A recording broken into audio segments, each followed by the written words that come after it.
The morning sun cast long shadows across Seoul's broken streets as Kim Dae-ho stood at his penthouse window, watching the city slowly come back to life. 4 years had passed since the war ended, but the scars remained everywhere. Half-built buildings reached toward the sky like broken fingers.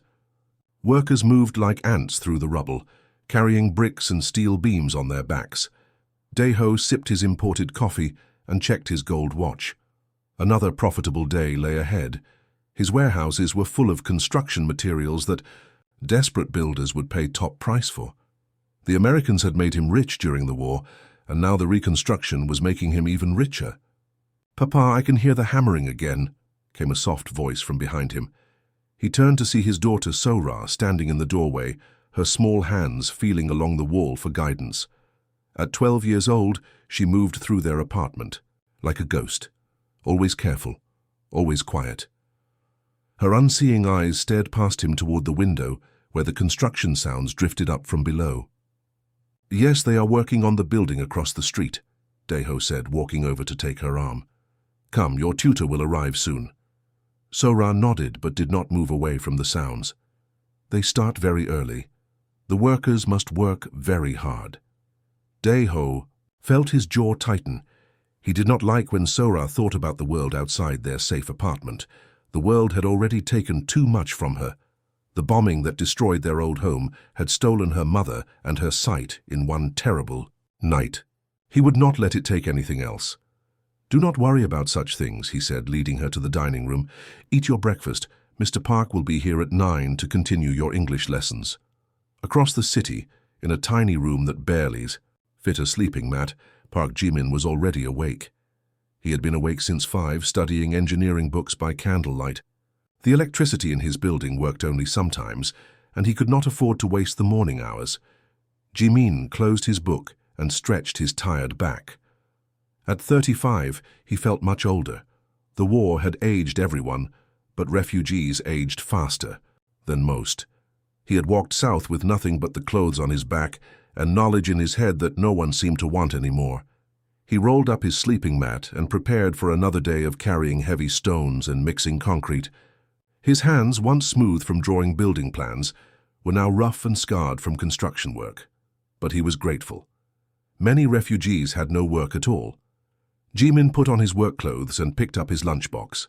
Inside was rice and kimchi that Mrs. Lee from downstairs had shared with him. She was also from the north, also alone, also trying to rebuild a life from nothing. The refugees looked after each other because no one else would. The walk to the construction site took 30 minutes through Seoul's recovering streets. Ji-min passed other workers heading to their jobs. Some nodded at him, others looked away. He had learned not to take it personally. Southern people were still suspicious of anyone from the north, even those who had fled the communists. At the construction site, the foreman assigned Ji-min to the foundation work. It was the hardest job, but Ji-min never complained. He needed the money and he needed to prove himself every day. One mistake, one complaint, and he could be replaced by any of the dozens of other desperate men waiting for work. As Ji-min began mixing concrete, he looked up at the tall building across the street. It was one of the few buildings that had been completely repaired after the war. Glass windows caught the morning light like jewels. He wondered what kind of people lived in such luxury, while most of Seoul still struggled with basic needs. From his penthouse window, Dae-ho watched the construction workers begin their daily labor. He felt nothing for them. They were necessary, like tools or machines, but not worth thinking about as people. His focus stayed on his daughter, who sat at the piano trying to play a song from memory. Sora's fingers moved carefully across the keys, finding the right notes by touch and sound. Music had become her window to beauty in a dark world. When she played, Dae-ho could almost forget the terrible night that changed everything. He could almost imagine his wife sitting beside him, proud of their talented daughter. "Papa, may I sit on the balcony today?" Sora asked, pausing in her playing. "The weather feels warm." Dae-ho hesitated. The balcony was safe enough, but he worried about everything. What if she leaned too far over the railing? What if loud noises frightened her? What if she fell? "We will see," he said, which Sora knew meant no. She returned to her piano, but her heart pulled toward the sounds of the living city beyond their quiet walls. Somewhere below, Jimin lifted another heavy stone, not knowing that his life was about to change forever, through the simple act of kindness that would bridge two very different worlds. The lunch whistle blew across the construction site, and Jimin set down his heavy tools with relief. His back ached from carrying concrete blocks all morning, but the midday break always lifted his spirits. He found a shady spot near the building's edge and opened his small metal lunchbox. Inside was his usual meal: a bowl of rice, some pickled vegetables, and a piece of dried fish that Mrs. Lee had given him. It was not much, but it was enough. Jimin had learned during the war that enough was a blessing many people never received. As he ate, Jimin looked across the narrow street at the tall luxury building. The contrast always struck him. His construction site was full of dust, noise, and sweating workers. The building across the street stood clean and quiet, like a different world entirely. Then he heard something that made him stop chewing. A soft, crying sound drifted down from one of the upper balconies. Jimin looked up and saw a young girl sitting alone, her shoulders shaking with quiet sobs. The girl appeared to be about 12 years old, wearing a clean white dress that marked her as wealthy. But wealth could not stop tears, Jimin realized. She sat very still, her hands folded in her lap, crying in a way that seemed hopeless and tired. Jimin watched for several minutes, hoping someone would come to help her. But no one appeared.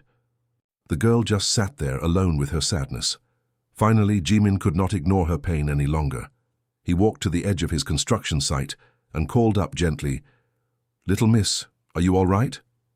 The girl's head turned toward his voice, but her eyes did not focus on him. Jimin realized with a shock that she could not see. "I am hungry," she said in a small voice. "The Ajuma who takes care of me left this morning. She said there was no food to buy anywhere. She said she would come back, but she has not come back." Jimin's heart clenched. Food shortages still happened in Seoul even 4 years after the war. Many people hoarded rice and vegetables, driving up prices until poor families could not afford to eat. Caregivers sometimes abandoned their jobs when they could not feed their own children. "I have some food," Jimin called up. "Would you like to share it with me?" The girl wiped her eyes with the back of her hand. "My papa says I should not talk to strangers." "That is good advice," Jimin agreed. "But sometimes strangers can help when no one else can. My name is Park Jimin. I work on the building construction here. What is your name?" "Sora," she said quietly. "Sora is a beautiful name. It means bright light. Listen, Sora, I am going to put some food in a small bag and find a way to bring it up to you. Will that be all right?" Sora nodded, fresh tears streaming down her face. Jimin divided his lunch in half and wrapped Sora's portion in clean paper. He walked around the luxury building until he found a service entrance. The security guard was sleeping in his chair, so Jimin slipped past him and took the elevator to Sora's floor. When he reached her apartment's front door, Jimin called softly, "Sora, I am here." She appeared at the balcony door, moving carefully, with her hands stretched out in front of her. Jimin guided her to a chair and placed the food in her hands. "Rice," he said as she touched each item. "Pickled radish, a piece of fish. Not fancy food, but it will fill your stomach." Sora ate hungrily, and Jimin sat nearby, talking to her in a gentle voice. He described the sounds they could hear from the construction site below. "That hammering sound is the workers building the building's frame," he explained. "The shouting voices are men calling to each other, working together. The sound of trucks means materials are arriving to make the building stronger." "It sounds like music," Sora said, smiling for the first time. "Like the city is singing about getting better." "Yes," Jimin agreed. "That is exactly what it sounds like." Sora laughed, a clear, happy sound that made Jimin's heart warm. He had not heard a child laugh in a long time. "Tell me more about the sounds," Sora said. Jimin was describing the rhythm of the concrete mixers when they heard heavy footsteps in the apartment hallway. The front door slammed open, and a man's angry voice shouted, "Sora, where are you?" Kim Dae-ho appeared at the balcony door, his face red with fury. He saw his daughter sitting with a strange man in dirty work clothes, and his worst fears seemed confirmed. "Get away from my daughter," Daeho shouted, rushing forward. "How dare you come into my home? Security, call the police!" But before he could grab Jimin, Sora stood up and placed herself between the two men. "Papa, wait," she said, her voice stronger than it had been in months. "This is Jimin. He brought me food when I was hungry. He told me about the music of the city. He is kind." Daeho stopped, shocked by his daughter's protective stance. He had not seen Sora show such spirit since before the bombing. Her face was bright with life, completely different from the sad, quiet girl he had left that morning. For a moment, all three stood frozen, the weight of the encounter settling around them like dust from the construction site below. The next morning, Daeho sat in his office with a thick folder spread across his mahogany desk.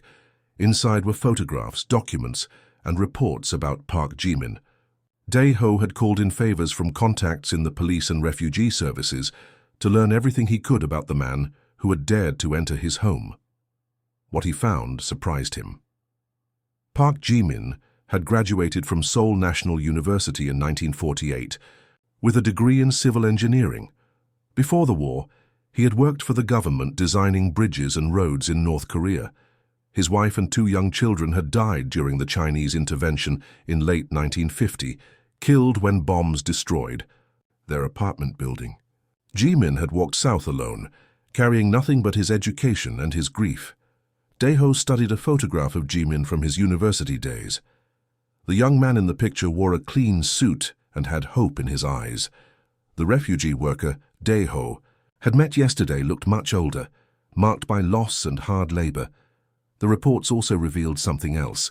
The other refugees spoke of Jimin as their unofficial leader. When newcomers arrived from the north with nothing, Jimin helped them find work and housing. When children got sick, he organized collections to pay for medicine. When old people had no family, Jimin made sure they had food. "Papa, when will the kind voice Ajusi come back?" Sora asked from the doorway. Daeho looked up, startled. He had been so focused on the documents that he had not heard her approach. "I do not know," Daeho said carefully. "Why do you ask?" Sora moved into the room, her hands trailing along the furniture for guidance. "He made me feel less alone. When he talked about the city sounds, I could picture things in my mind. I could imagine the workers building something good." Daeho watched his daughter's face. For months, Sora had moved through their apartment, like a shadow, speaking only when spoken to, showing interest in nothing. But now her voice carried excitement, and her posture seemed more alive. "He is just a construction worker," Daeho said, testing her reaction. "So what?" Sora replied, surprising him with her boldness. "He was kind to me when I needed kindness. That matters more than his job." That afternoon, Daeho found himself walking across the street to the construction site. He told himself he was only protecting his daughter by learning more about this Jimin person. But truthfully, he was curious about a man who could bring his daughter back to life with simple conversation. Jimin was mixing concrete when Daeho approached. The other workers stopped their tasks to stare at the wealthy man in his expensive suit, walking into their dusty workplace. "Mr. Park," Daeho said formally, "I would like to speak with you." Jimin looked up, cement dust covering his clothes and hands.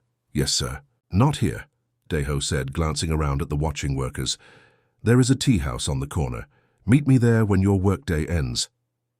That evening, the two men sat across from each other in the small tea house. Daeho had chosen a corner, table away from other customers. Jimin had washed his hands and face, but his work clothes still smelled of concrete and sweat.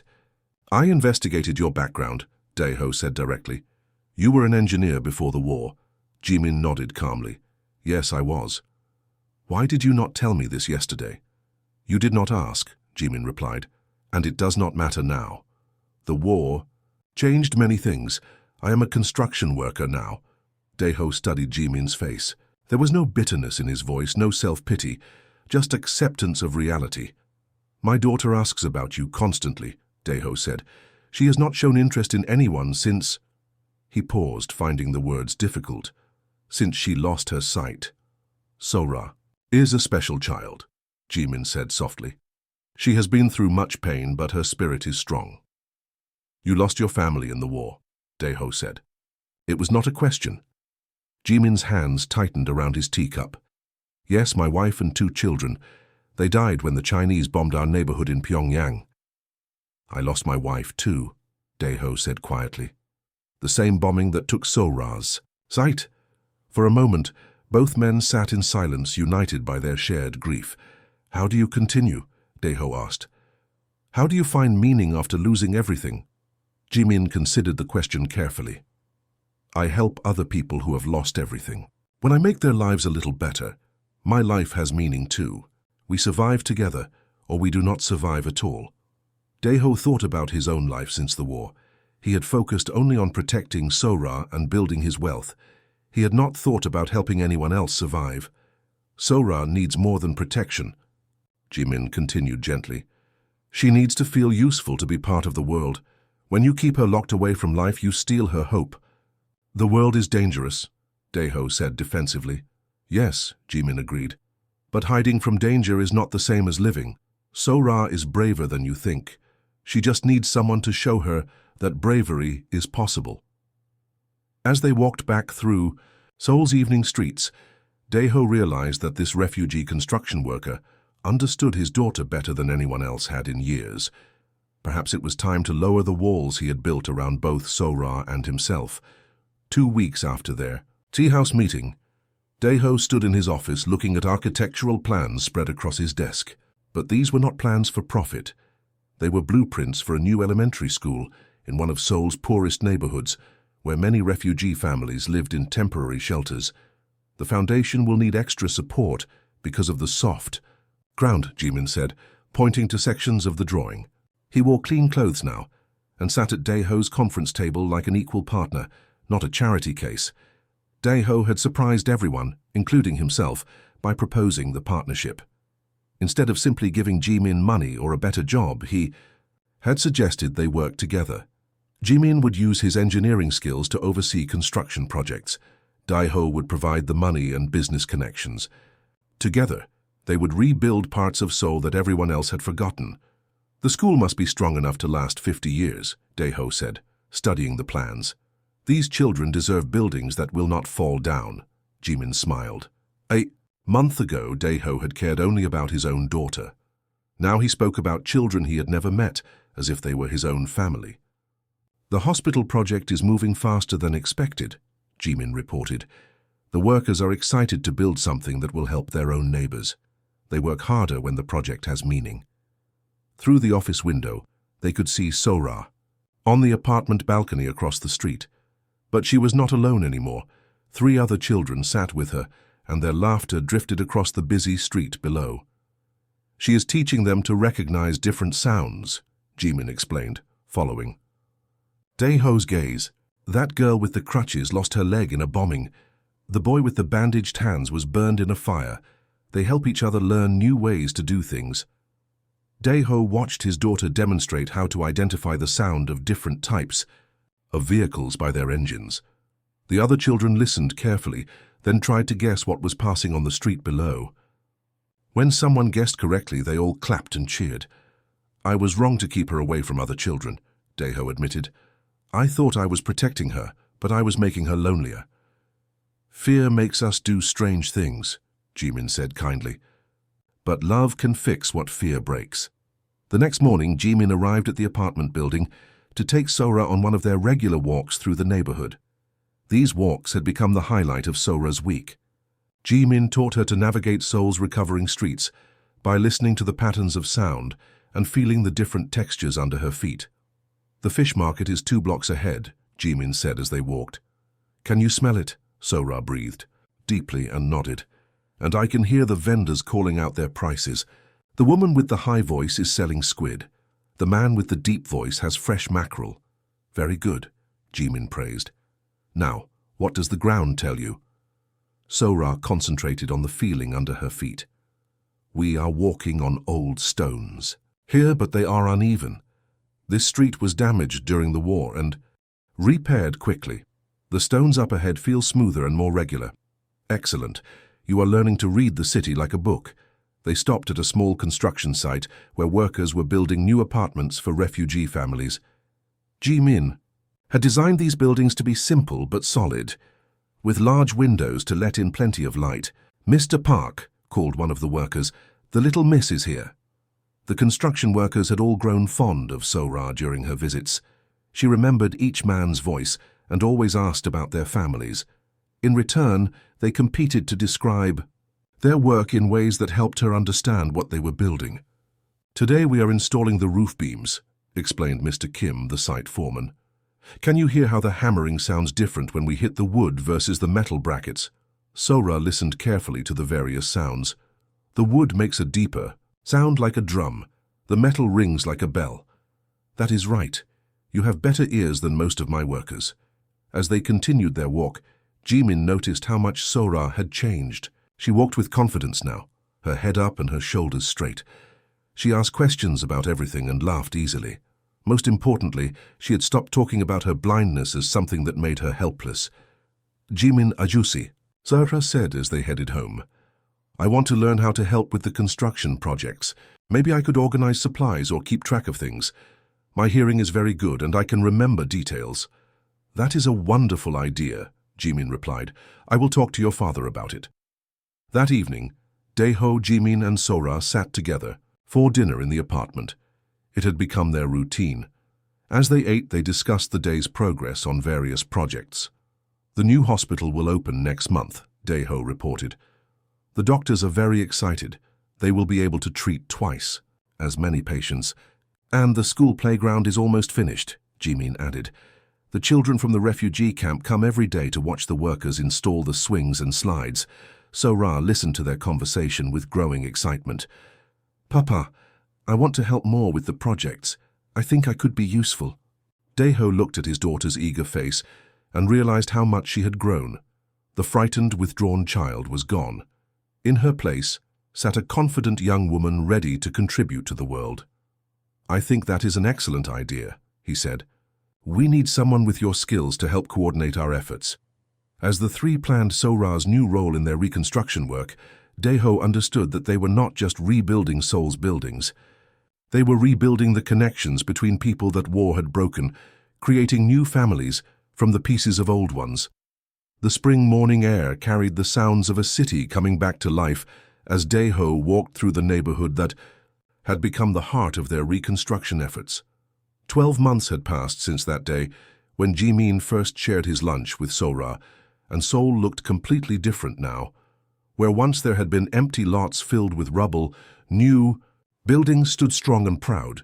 The elementary school buzzed with the voices of 300 children. The hospital treated patients from across the city.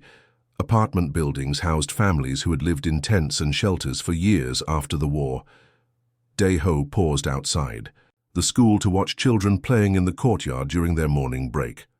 Among them, he spotted Sora laughing with her friends as they played a game that combined jumping rope with identifying different sounds. The school had been designed specifically for war-affected children, with special programs for those who had lost limbs, sight, or hearing during the bombing years. "She looks happy," said a familiar voice behind him. Daeho turned to see Jimin approaching, carrying a leather briefcase and wearing the clean clothes of a professional engineer. But more than his appearance had changed. Jimin's face had lost the tired, worried expression of a man barely surviving. Now he looked like a man building a future. "The school principal says Sora is their best student in mathematics," Daeho replied proudly. "She wants to study engineering like you." "She has the mind for it," Jimin agreed, "and the determination to solve problems instead of being stopped by them." They walked together toward the construction site of their newest project, a community center that would serve 5 neighborhoods. As they walked, Daeho reflected on how much his own life had changed. A year ago, his biggest concerns had been protecting his wealth and keeping Sora safe inside their apartment. Now he woke up each morning thinking about which community needed help next. "How is Minjung adjusting to married life?"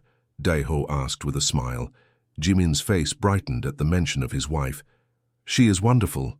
Her 2 boys have accepted me as their father, and I love them as my own sons. We are becoming a real family." Minjung was a war widow who had lost her husband during the Chinese intervention. She had been working as a seamstress, struggling to feed her 2 young sons, when Jimin met her at one of the refugee community meetings. Their courtship had been quiet and practical, but built on genuine affection and shared understanding of loss. "And she still insists on cooking for all of us every Sunday?" Daeho asked. "Every Sunday," Jimin confirmed, laughing. "She says Sora needs a mother's cooking, and you need someone to make sure you eat real food instead of just business lunches." They reached the community center construction site, where dozens of workers were busy installing windows and painting walls. Many of these workers were refugees who had learned construction skills through their rebuilding projects. Others were local Seoul residents who had found steady work for the first time since the war ended. "Mr. Kim, how is the progress?" Jimin called to the site foreman. "Ahead of schedule, as always," Mr. Kim replied with pride. "The workers know this building will serve their own families, so they put extra care into every detail." Daeho watched the men and women working together and remembered how different things had been a year ago. Then refugees and Seoul natives had viewed each other with suspicion. Northern accents were met with cold stares. Job opportunities went to locals first, leaving refugees to compete for scraps. But working together on construction projects had broken down those barriers. When a refugee worker saved a Seoul native from a falling beam, or when local families shared meals with refugee families, the artificial divisions started to disappear. People began to see each other as fellow Koreans trying to rebuild their broken country. "The opening ceremony is planned for next month," Jimin reported, consulting his notebook.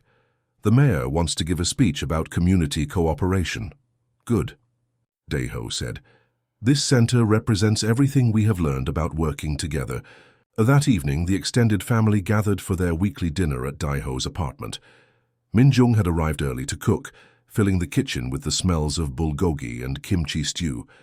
Her two sons, ages 8 and 10, played with building blocks in the living room, while helping Sora organize construction supplies for a school project. "The boys want to be engineers when they grow up," Minjung announced as she served the rice. "They say they want to build hospitals like their new father." Jimin smiled and ruffled the hair of his stepson sitting next to him. "Then we will need to make sure they study hard in mathematics." "I can help them with their math homework," Sora offered eagerly. "I am very good at explaining problems in ways that make sense." As they ate together, sharing stories of their day and making plans for the weekend, Daeho looked around the table at this unlikely family they had created. Her wealthy businessman, a refugee engineer, a war widow, 3 children who had all lost parents, and a blind girl who could now navigate the world with confidence. Outside the window, Seoul continued its transformation. Construction cranes reached toward the sky. New neighborhoods grew where bomb craters had once scarred the earth. People who had been strangers a year ago worked together, lived together, and built their futures together. Korea itself was changing, just like their small family. The war had divided the country and its people, but peace was slowly weaving them back together through acts of kindness, shared work, and the recognition that everyone's survival depended on everyone else's success.